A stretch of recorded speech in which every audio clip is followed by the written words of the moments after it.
জয় হিন্দ বন্ধুরা। তোমার জয় হিন্দ বন্ধুরা, তোমাদের সকলকেই আমার আরেকটা নতুন ভিডিওতে স্বাগত জানাই। এর আগের পর্বে আমরা দেখেছি যে পুরো পাঠে আলোচনা অধ্যায় নম্বর 1 নিজেকেরই 1.2 আমরা 5 দাগ পর্যন্ত করেছিলাম এই পর্যন্ত। তাহলে আজকে আমরা 6 থেকে যে বাকি যে 10টা অঙ্ক আছে এগুলো করে দেবো, ঠিক আছে? তাহলে পেজটার নম্বর হচ্ছে 7, ঠিক আছে? তাহলে দেরি না করে চলো 6 দাগের অঙ্কটা আমরা শুরু করি। 6 দাগের অঙ্ক দেওয়া আছে, কোনো সম্পত্তির মোট পরিমাণে 5/7 অংশের মূল্য 2825 টাকা, ওই সম্পত্তির মোট পরিমাণে 2/7 অংশের মূল্য কত টাকা হবে আমরা হিসাব করি। তাহলে এই পরিমাণ মূল্যের দাম হচ্ছে কত? 2825 টাকা। তাহলে 2/7 অংশের মূল্যের দাম কত হবে তাই বার করতে হবে, ঠিক আছে? চলো তবে আমরা অঙ্কটা করি। দেখি, এদিকে আছে জমির অংশ, এদিকে আছে কি আছে অংশ, সরি 6 দাগের অঙ্ক, এদিকে হচ্ছে অংশ, আর এদিকে আছে কত? মূল্য। অংশ বলতে দেখো বলেছে যে 5/7 অংশ কত বলেছে? 2825 টাকা। তাহলে 2/7 অংশ কত হবে, তাই তো? এটাই হচ্ছে আমাদের কোশ্চেন মার্ক। তাহলে দেখো, যদি এই পরিমাণ জমিতে এত হয় তাহলে কম পরিমাণ অবশ্যই, তাহলে এটা অবশ্যই কম হবে, ঠিক আছে? দেখো 5/7 মানে এটা অবশ্যই বড়ো, তো এটা বড়োর জন্য এত টাকা হচ্ছে, তাহলে এটার জন্য এত হবে। তাহলে বেড়েছে তো বড়ো আছে, এখানে কম আছে তো তাহলে অবশ্যই কম হবে, ঠিক আছে? তাহলে সেক্ষেত্রে আমাদের লিখতে হবে যে সম্পত্তির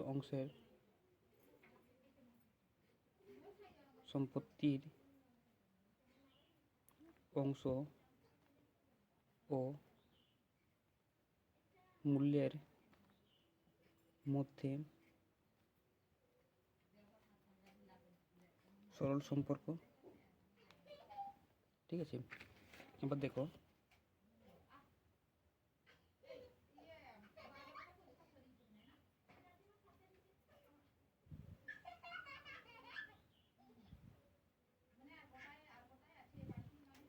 তারপর দেখো 5/7 অংশ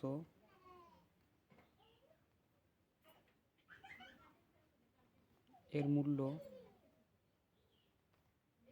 2825 টাকা। তাহলে এক অংশের দাম কী হবে? এক অংশের দাম অবশ্যই কম হবে।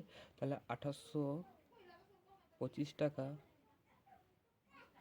বাই 5/7, ঠিক আছে? তাহলে এবার বলো যে 2/7 সাথে কত হবে? তাহলে 2/7 মূল্য তাহলে অবশ্যই বেশি, অবশ্যই এর সাথে কী হবে? গুণ হবে। তাহলে 2825 বাই 5/7 গুণ 2/7, ঠিক আছে? তাহলে এটাই আমি এখানে ভালো করে লিখি। এটা কত আছে? 2825। এদিকে কী আছে? গুণে আছে, না সরি এটা আছে ভাগে আছে, তো এটাকে গুণে গেলে কী হবে? 7টা উপরে আর 5টা নিচে, গুণিত 2/7, এই 7 এই 7 কেটে যাবে। তাহলে এটা যদি কাটি, 5×5=25, 26×7=28, 3, এখন হচ্ছে 32, 5×6=30, এখান থেকে 2, 5×5=25, ঠিক আছে? তাহলে এটার সাথে এটা গুণ করলে আমাদের উত্তরটা বেরিয়ে যাবে। তাহলে 5×2=10, 10-এ 0, হাতে থাকছে 1, আর 5×2=12, 12-এ 13, 13-3, হাতে থাকছে 1, 2×5=10, 1=11, তাহলে 1130 টাকা, 1130 টাকা। তাহলে এবার উত্তরে লিখতে হবে, অতএব তবে ওই পরিমাণ তবে ওই সম্পত্তির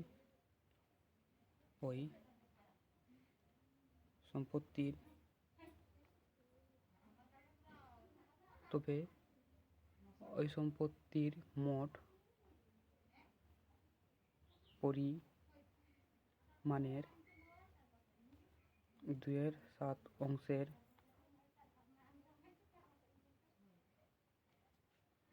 অংশের মূল্য, তাহলে এখানে মূল্য কত বেরিয়েছে? 1130 টাকা। এটাই হচ্ছে আমাদের উত্তর। তারপর দেখো 7 দাগের অঙ্কে বলা হয়েছে যে একটি শিবিরে 48 জন সৈন্যের 7 সপ্তাহের খাবার মজুদ আছে। যদি ওই দলে আরও 8 জন সৈন্য যোগ দেয় তবে ওই পরিমাণ খাবারে কত সপ্তাহ চলবে, ঠিক আছে? তাহলে একটা সৈন্য সংখ্যা ছিল আর দিয়েছিল কতদিন সময়, মানে কত সপ্তাহ চলবে খাবারটা, ঠিক আছে? একদিকে লিখব আমি সৈন্য সংখ্যা, আর একদিকে থাকবে সময়টা কি দিয়েছে? সপ্তাহে, ঠিক আছে? তাহলে প্রথমে ছিল কত 48 জন সৈন্য, যেটা খাবারটা খেত কত 7 সপ্তাহে, ঠিক আছে। তারপরে দেখা গেল কি যে কিছুদিন যাওয়ার পর ওই দলে আরও 8 জন সৈন্য যোগ দিল, মানে 48 জন ছিল, তার সাথে আরও 8 জন এসে যুক্ত হলো। 48 যোগ 8 জন তাহলে সমান কত হলো 56 জন। তাহলে এবার বলেছে এই 56 জন সৈন্য খাবারটা কতদিনে খাবে, ঠিক আছে। তাহলে এখানে জিজ্ঞাসাসূচক শূন্য, ঠিক আছে। দেখো 48 জন লোক যদি খাবারটা 7 দিনে খায় তাহলে 56 জন লোক অবশ্যই কম খাবে। তাহলে যেখানে কম আছে তাহলে এদিকটা কি হচ্ছে, এদিকটা কি আছে বেড়ে যাবে। তাহলে কম জন লোক বেশি দিন খাবার খাবে, আর যদি বেশি জন লোক হলে তার খাবারটা কম দিন যাবে। তাই তো এই যে বাড়লে কমে কমলে বাড়ে, তাহলে সেক্ষেত্রে কি সম্পর্ক হয়, ব্যস্ত সম্পর্ক। তাহলে সৈন্য সংখ্যার সাথে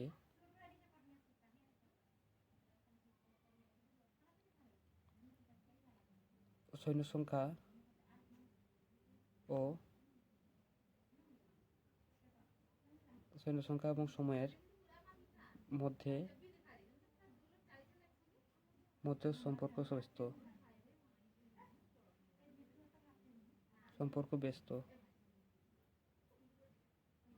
ব্যস্ত, ঠিক আছে। তাহলে এবার দেখো প্রশ্ন বলা আছে যে 48, এবার দেখো এবার কি করো সরল সম্পর্কের মধ্যে করে যাবো, ঠিক আছে। যেভাবে লিখে ঐকিক নিয়মে 48 জন 48 জনের কিছু পরিমাণ খাবার 7 সপ্তাহ চলে, 7 সপ্তাহ চলে। তাহলে একজনের কিছু পরিমাণ খাবার কতদিন চলবে, তাহলে নিশ্চয়ই বেশি দিন চলবে। 48 জন যদি 7 সপ্তাহ খায় তাহলে একজন কত খাবে, অবশ্যই বেশি খাবে। তাহলে কি গুণ হবে, 7 গুণিত 48 সপ্তাহ চলে। তারপর দেখো 56 জন, কী হলো আবার 56 জন, তাহলে জনসংখ্যা কি বেড়েছে, তাহলে বাড়লে কী হবে কম দিন খাবারটা খাবে। তাহলে 56 জন খাবার, 56 জনের কিছুদিন ওই পরিমাণ খাবার কতদিন চলবে, তাহলে দেখি 7 গুণিত 48 বাই 56।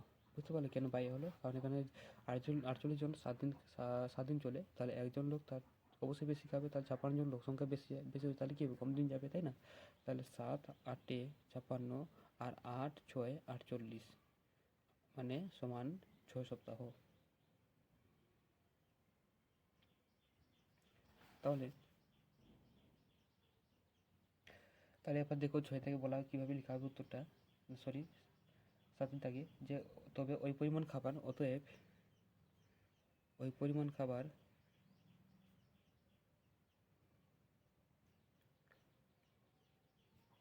খাবার কতদিন চলবে, তাহলে 7 সপ্তাহ চলবে, 7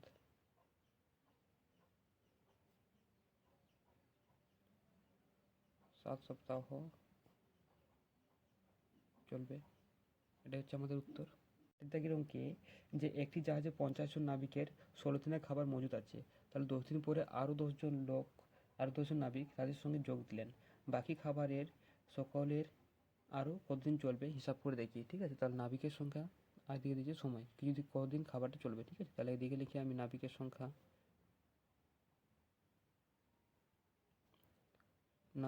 সংখ্যা আর অপর দিকে হবে সময়। সময়টা কিছু দিয়েছে আমাদের এবারে, কিন্তু সময়টা দিচ্ছে দিন। দেখো বলেছে 50 জন নাবিক কদিন খাবার খায়, যে খাবারটা খাচ্ছে, যে ষোলো দিনের খাবার ছিল, তাহলে 16 দিনের খাবার ছিল, তারপর 10 দিন পরে আরও 10 জন লোক এসে যোগ দিল, তাই ঠিক তো। তাহলে 10 জন দিনে, আর তাহলে কদিনের খাবার মজুদ আছে, তাহলে 10 দিন ছিল। মানে এই যে 16 দিনের খাবার, 50 জন নাবিক 16 দিনের খাবার কিন্তু অলরেডি তারা 10 দিন খেয়েছে। এবার 10 দিন পরে তাহলে আবার কতজন লোক আসলো, আবার বলে দিয়েছে 10 জন লোক যোগ দিয়েছে, ঠিক আছে। তার মানে এখানে যে এই 10 দিন তো খাবার খেয়েছে, তাহলে আর বাকি কদিন করলো খাবারটা 6 দিন, তাহলে 6 দিনের খাবার কতজন ধরে খাবে, এটাই হচ্ছে ব্যাপার। তাহলে 50 যোগ 10 সমান হচ্ছে 60, ঠিক আছে। এই 60 জন লোক আবার 6 দিনের খাবার খাবেন, তাহলে কতদিন চলবে এটা, এটাই তাহলে আমরা জানতে চেয়েছি। দেখো যে 50 জন লোক ছিল, তাহলে অবশ্যই খাবারটা কী হতো বেশি দিন খেত। তাহলে এবার কিন্তু জনসংখ্যা বেড়েছে, এদিকে কী যেটা কমেছে, তার জন্য কী হবে অবশ্যই ব্যস্ত সম্পর্ক হবে। নাবিকের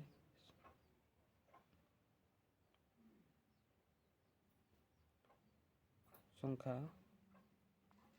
ও সময়ের মধ্যে কি সম্পর্ক? ব্যস্ত সম্পর্ক।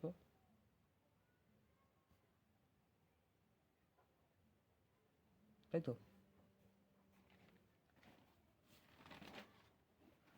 তারপর দেখো 50 জন নাবিক, তাহলে কি এবার কি হবে তাহলে, যে 50 জন নাবিক, 50 জন নাবিক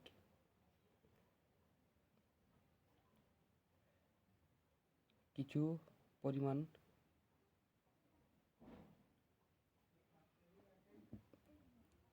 খাবার চলে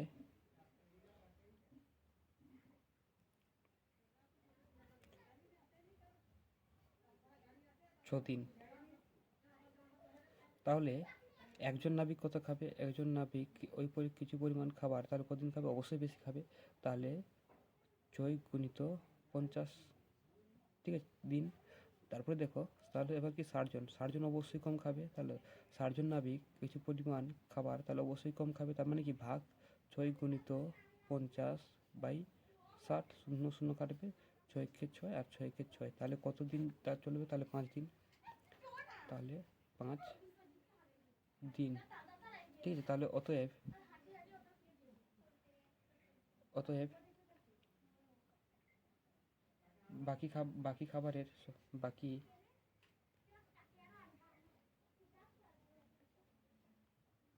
খাবার সকলের আর 5 দিন চলবে। তাহলে বাকি খাবার আর কদিন চলবে? অবশ্যই তাহলে 5 দিন চলবে। এটা হচ্ছে আমাদের উত্তর।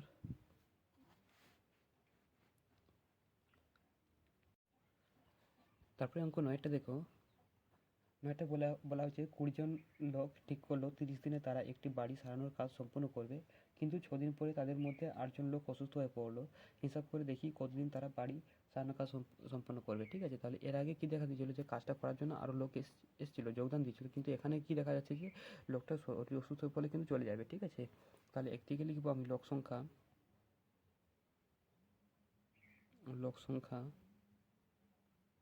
আর একদিকে লিখবো আমি সময়। সময় হচ্ছে কিছু দিয়েছে দিন। ঠিক আছে, তাহলে দেখো এদিকে হচ্ছে 20 জন লোক, তার মানে কি বলেছে এখানে 30 জন ছিল, তার মধ্যে আবার কি 6 জন চলে যাচ্ছে, মানে 6 দিন করে দিয়েছে, তাহলে আর কদিন আছে? 24 দিন। ঠিক আছে, এখন 20 জন লোক ছিল কিন্তু অসুস্থ হয়ে গেছে কত? 8 জন, তার মানে কি হবে এবার যদি বিয়োগ করলে হচ্ছে 20 থেকে 8 বিয়োগ করলে হচ্ছে 12 জন। ঠিক আছে, তাহলে দেখো 20 জন লোক ছিল, তার 30 দিনে কাজটা করতো, কিন্তু 6 দিন করেছে। এবার 20 জন আছে, এবার 8 জন লোক যে চলে গেছে, তাহলে এই 12 জন লোক তাহলে কতদিনে কাজটি সম্পন্ন করবে। ঠিক আছে, তাহলে সম্পর্কটা কী হবে দেখি। এর মধ্যে সম্পর্ক তৈরি হচ্ছে যে 20 জন লোক, তাহলে অবশ্যই কম দিন লাগতো। এবার লোক সংখ্যা কমেছে, তাহলে দিন সংখ্যা কী হবে? বাড়বে। তাহলে এক্ষেত্রে কী হবে? সম্পর্কটা ব্যস্ত সম্পর্কে পরিণত হবে। তাহলে লোক সংখ্যা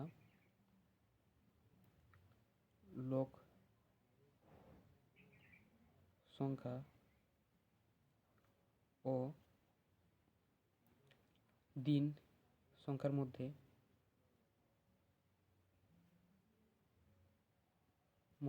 সম্পর্ক, কি সম্পর্ক? অবশ্যই ব্যস্ত সম্পর্ক, ব্যস্ত।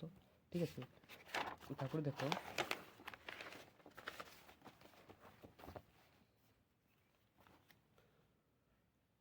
20 জন লোক কাজটি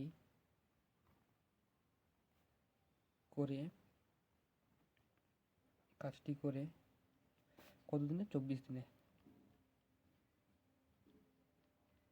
তাহলে একজন লোক কি করবে? একজন লোক হলে কাজটি অবশ্যই কি করবে? বেশি হবে, তাই তো? একজন লোক যদি করে তাহলে 24 গুণিত 20। এবার দেখো 12 জন লোক কাজটি করে কত? তাহলে দেখো 24 গুণ 20 অবশ্যই কম, তার জন্য কি ভাগ। ঠিক আছে, তাহলে 12 2 24, তাহলে 2 20 40, তাহলে কতদিন সময় লাগবে? 40 দিন। ঠিক আছে, তাহলে অতএব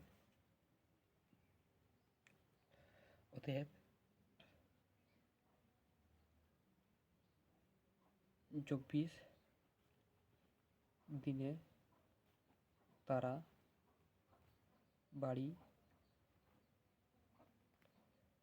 সারানোর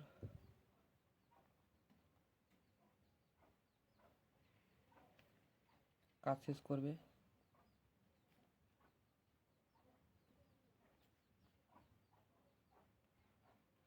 ঠিক আছে, এটাই হচ্ছে উত্তর। তারপরে দোষের দাগের অঙ্কে বলা হয়েছে যে 25 জন কৃষক 12 দিনে 15 বিঘা জমি চাষ করেন, তাহলে 30 জন কৃষক 16 দিনে কত বিঘা জমি চাষ করবেন হিসাব করে দেখে। এই অঙ্কটা একটু আলাদা হবে, কারণ এখানে 3টা লাইন থাকবে। একটা হচ্ছে কৃষক, আর এদিকে আছে দিন বা সময়, দিন সংখ্যা, আর এদিকে আছে জমির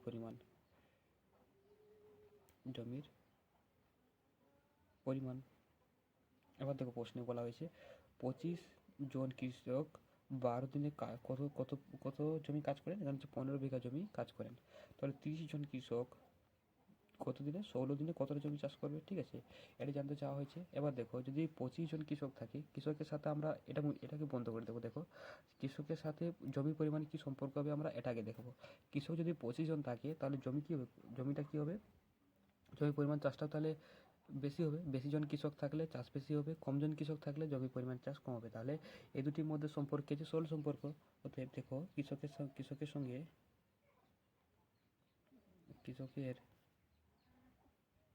সাথে জমির পরিমাণ এর কি সম্পর্ক, সরল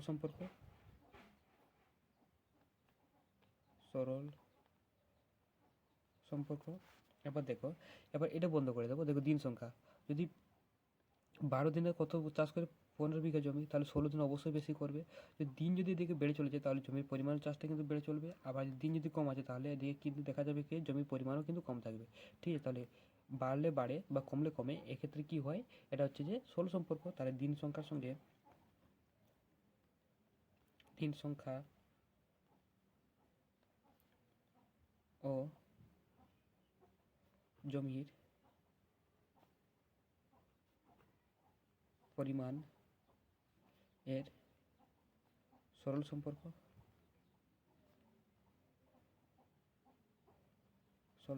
ঠিক আছে, এবার দেখো, এবার কি নিয়ে আমি করবো যে 25 জন 12 দিনে চাষ করে 15 বিঘা জমি। এবার দেখো একজন কৃষক কত করবে, তাহলে একজন কৃষক 12 দিনে অবশ্যই তাহলে কী করবে, কম করবে। তাহলে 15/25 বিঘা জমি। তারপর দেখো একজন লোক একদিনে তাহলে কত চাষ করবে দেখি, অবশ্যই কম করবে, এখানে 15, তাহলে এখানে হচ্ছে 25